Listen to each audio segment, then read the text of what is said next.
Hello, backyard chicken farmers, homesteaders, and hobbyists. It's Mike again with Hills and Hollers Homestead. Welcome back to the holler. So it is New Year's Day. The work doesn't stop for me. I came out today and I decided the other day, I said, I'm so tired of coming out here and my coop being completely soaking wet because these knucklehead chickens, both breeds they're so flighty. They're all over the place and they keep getting their water, the hanging water that I put in here. They keep knocking it off to the side and spilling a whole bunch of water out of it. And I even remedied that to where I made it to where it wouldn't slide from one way to the other where it hangs. And they still hit it so hard because there's just so much activity in here with these chickens that they're just spilling water all over the place. And of course, when you use pine shavings on the floor, that stuff just wicks. I mean, it wicks everywhere. And I'm going to show you here. Okay, so my water actually hung right here. It hung from this ring right there, and it hung right here. They have spilled so much water that it wicked clear over here to my baseboard on my walls, and it has it soaked. Now I have that bowl up there blocking the automatic door because I don't want them coming in here. I've cleaned all the wet wood chips out of here, and I'm just kind of letting this air dry for a little bit. I do have a fan I'm probably just going to plug in and try to let that dry because I don't want that to rot. And, you know, before I go throwing a bunch of dry bedding and stuff in here. So what I did was I just eliminated the water out of the chicken coop. And I'll show you what I did. All right, so you can see all the chips. I just threw them out here. I was just so tired of it. Just everything was absolutely soaked. And this will kind of mitigate the mud just a little bit. But it's such a strong ammonia smell in there from when those things get wet like that. So what I did was while I was at Rural King yesterday, I bought these shelf braces. And I just brought it out here and I screwed it onto the outside of the coop and I hung my water from there. Now you see this thing is not going to slide. Now I use duct tape and sticks, but it's not going to slide one way or the other. And any water that gets spilled out here on really deep bedding anyways. So I'm not too worried about that as much as I was with it being on the inside and creating a wet environment for the chickens and really enhancing the ammonia smell from the wetness and everything. So now they have access to water out here. They don't need it. They're only in the coop at night anyways. And I did the same on the other one. All right, so on the front side of the coop, on the other side where the other breed is, where the American breasts are, I did the same thing with the same kind of brace. And, you know, these are not the best waterers I've ever had. I've had any of them that work on suction. If you don't get the cap on and get it tightened just right or have that thing centered just right, it's going to continue to leak. And you see this one, because I didn't have the lid on all the way as tight as it needed to be, it leaked a bunch of water before I realized it was leaking. So this is a problem with these types of waterers. And the galvanized, I've had the big galvanized waterers before, and while they may be a little bit more durable, as soon as it gets bent or just, you know, off a little bit, those things will leak like a sieve and you can't get them to stop. So unless they've improved the design on those over the years, I seriously gave thought to a galvanized water, but I just thought, you know what, it's no better than the plastic when it comes to that. You know, once something happens to them, there's no repairing them and no fixing the problem. All right, so that's out here now. I also did order heated waterers for them, and they will, when I know cold weather's coming, I'll just bring them out here, exchange them with these, plug them in, empty these, plug in the heated water, and let it hang out here for water for them until the next time that I can just swap them back out. And even though the water is only come on, or the heaters only come on when it's a certain temperature, I would still prefer just to go ahead and just use them only when needed. That's just my thoughts on it, because they are pricey. They're like $47-48 each. These are as well. But, you know, if that one's heated, it's not going to crack and bust like this one. I mean, those other ones are good for like, I think -5 below. So they wouldn't have really done much good in this last little Arctic blast that we had. So another thing I got was, now that I'm changing things up in the chicken coop, is this small animal. And it's either a feed or water bowl, however you want it. And what I did is, I'll take you in there and I'll show you what I did, is this side I made all grit, completely filled it up with chick grit or chicken grit. And then this side I filled up with oyster shells. Now this is Rural King. This is one of their products. Made in America, love that. Always going to jump on that opportunity.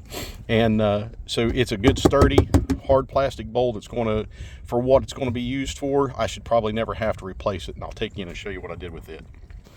Okay, so all I did was I set it right beside the feeder, and of course this side is all oyster shells, this side is all grit.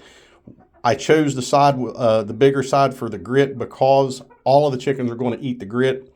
The hens are mainly going to go after the oyster shells for the calcium. So that's why I went that route. And they got a 40-pound feeder here that they have free feed off of, and then they can have free feed, free choice of this as well. All right, and I just refreshed all this over here. I put more pine chips in here just for, you know, added deep bedding and a little bit more insulation and stuff, because I had this one when I hung this water up. They have water outside already in another bowl, but this one, because it was leaking so much until I got it fixed, I just plugged it off. So there's no wetness in here. So I just went ahead and dumped some extra pine shavings in here for them. All right, and now with the bad news is I do have a lame rooster over here, and he has been lame since I've had him, since I got him, and he is one of the American Brass. And unfortunately, he got the brunt of the cold weather, and you can see the whole top of his comb. And the other roosters attack him from both breeds. They just take complete and total advantage of him. He has been lame since birth, since we got him, since he was hatched. He's got the one leg, he just doesn't move at all, so he kind of hobbles around, and they just really give him a hard time. I've tried to keep him alive, but it's just gotten to the point now where the roosters, and they're 3 times his size anyways, and he's definitely lamed up. So unfortunately, I'm going to have to call him, and I try to give him the opportunity. I hate to kill an animal unnecessarily, and you know, he's able to eat and drink and get around, but he's in a position now where the others just aren't going to leave him alone. He's in a weakened state now, especially, and with the cold and everything. The other roosters and chickens, they don't have any problems with their combs. None of them seem to get any frostbite at all, but because they're constantly attacking him and everything, I can't put him in either side because they're all doing the same thing, and I'm not going to try to build a little cage for him just to keep him all by himself. So it's only the right thing to do is just to end his suffering, and he just, I hate to do it, but here, let's see. See how that foot doesn't work for him, and it hasn't since we've had him. So unfortunately, I'll have to call him. And again, it's not something that I like to do. I gave him all the opportunity and every chance, and other than trying to build a place for him separately for himself, I don't want to isolate him and let him, you know, live like that. So I'll just I'll do the deed here later, and I hate to do that, but with as much frostbite and damage as he's got done to his comb right now, and the other chickens just not leaving him alone, that's the only thing I can do at this point. All right, so cleaning out the chicken coops, getting all this nasty stuff out of here. I do still have to I got a bunch of excess wood in here, or extra wood, leftover pieces, ends and pieces and stuff like that I am eventually going to get out of here. I got to make room for it in other places. So once I get that out of there, I'm going to get the nesting boxes hung in here. Otherwise, they're going to a corner and laying their eggs in a corner in here. The Delaware broilers are. And since we're just eating the eggs now and we're not incubating, I'm not too worried about that at this point, because we are getting an abundance of eggs from all of them. They're getting, I think I got the light set to come on at 5:15 every morning, and it goes off at 8 o'clock every night, so they're getting the full daylight. And the reason I did that is because when you increase daylight hours for your birds, their egg production will improve, or, you know, keep up to what it was. And since they were just starting to lay right as the time change occurred, I just wanted to keep it going because I didn't want to interfere. Even though I am artificially, I wanted to kind of help encourage that. And what I'll do is by the end of January, I'll cut the lights off for them and give them that until we go to the next time change and the light improves, and give them that little break right there. So through the colder months, like I said, because they were just starting to lay real good, I went ahead and extended their daylight hours for them. And then, like I said, at the end of January, I'll cut that light off and let them go with the natural time at that point. The pigs, and I've not thrown corn in here for about 5 days. They are still getting in here, and they are really rooting this up in here. Now, some folks will say, you know, they can do a lot of damage to an area if you let them in there for too long. there are areas in here they've not even, I mean, really touched.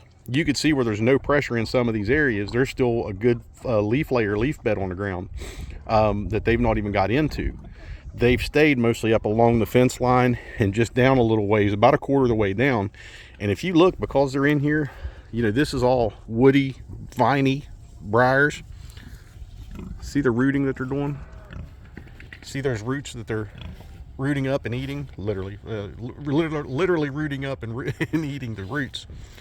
And that's what you want to see. That's how a pig does its work, by eliminating this woody, brushy, you know, invasive stuff. Ain't that right, Coke? You doing a good job, huh? You doing a good job, girl. Yes. All right. So, yeah, it's probably a little much in this area right now because of the time of the year that we're in.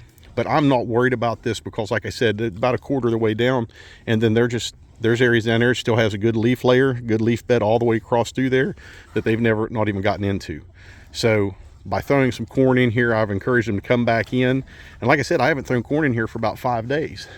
I did throw corn over here along the fence or just below the fence in this area, and they really hit it hard, but they keep coming back to this area. I think it's probably because it's a better scratching stump. What do you think, Pignacious? Is that a good stump? All right, that's it. I'm gonna let you guys go for the new year. Enjoy yourselves. Many blessings for prosperity, good health, and progress on your homestead. And that's all. That's what we're going to aim for this year, and keep you guys along for the journey. Thank you for subscribing. Please share our channel. Give us a comment. Tell us what you think, what's going on in your end of the holler. In the meantime, get prepared, stay prepared. Take care. God bless.